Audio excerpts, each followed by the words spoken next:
Mga boss, ito dumating na yung pan-change oil natin. Tsaka yung pang-palit na rin ng gear oil.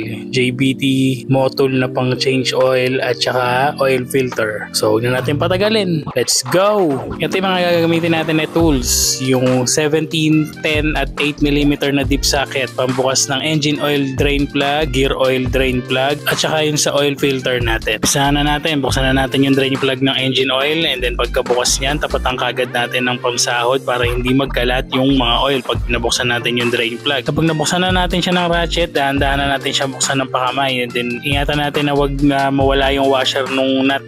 Itabi natin yan, linisin natin pagkatapos. And then hayaan lang natin tumulo yan. Buksan na natin tong oil cap niya after nun. Linisin natin tong dipstick niya tsaka yung drain plug niya para malinis, walang alikabok pagka binalik natin.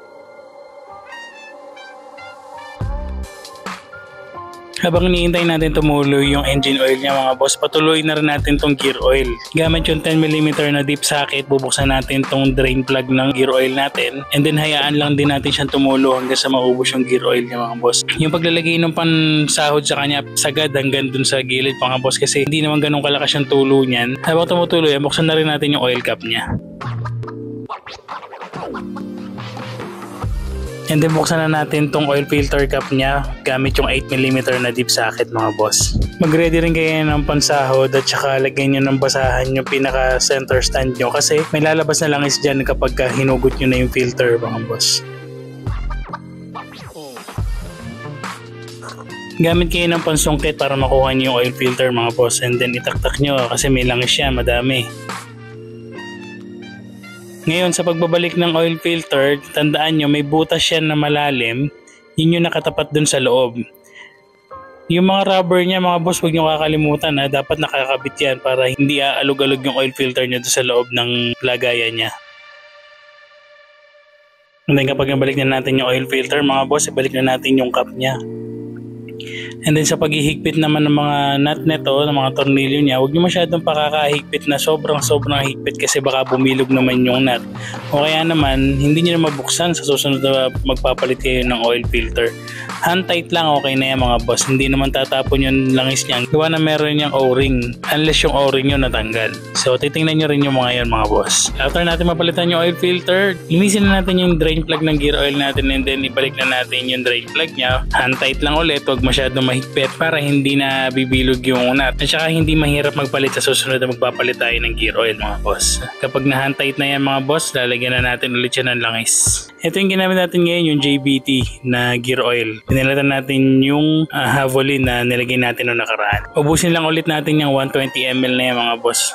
Sakto yan dun sa loob ng gearbox natin. Kapag naubos na yung gear oil at naisala na natin lahat, balikan natin yung takip ng lagayan ng gear oil mga boss. Sa pagbabalik tulad ng dati, gamit kayo ng tela at saka plies para maikot nyo na maayos yung takip mga boss.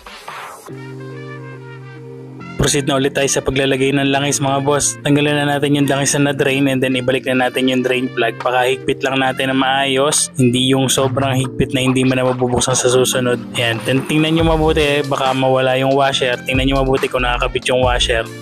Pagkabalik ng drain plug, proceed na tayo sa pag-change oil mga boss. Syempre ang gagamitin para natin si Motul. 1 liter yung binili natin ngayon since nagpalit tayo kasi ng oil filter. Gagamit tayo ng mga 850 to 900 ml para ma-fulfill yung mga mawawalang oil dun sa loob ng engine natin.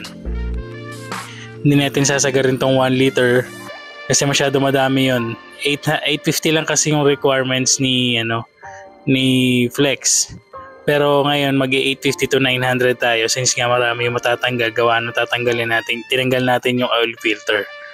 So, ingat ulit sa pagbili ng oil mga boss. Tingnan nyo mabuti yung mga tinuro ko dun sa last videos ko na kung paano madedetermine yung oil kung genuine ba at legit. So magsali na tayo ng langis mga boss. 850 ml lang to 900 ang gagamitin natin ngayon mga boss.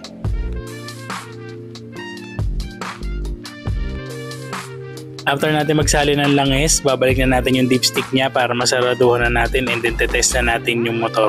Kick muna natin ulit ng 3 beses mga boss bago natin susian para lang mag-circulate yung langis na nalagay natin mga boss. And then after nun, sususian na natin siya.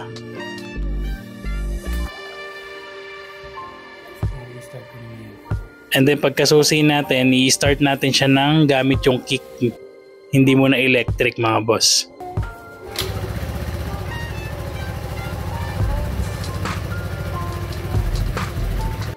At ayun na nga mga bossing, nakapag-change oil na tayo. After 1,500 km ulit ang kasunod nito mga boss. Ayun mga boss, sana may na-share ulit ako sa inyo. Ingat lagi sa daan, ingat lagi sa biyahe.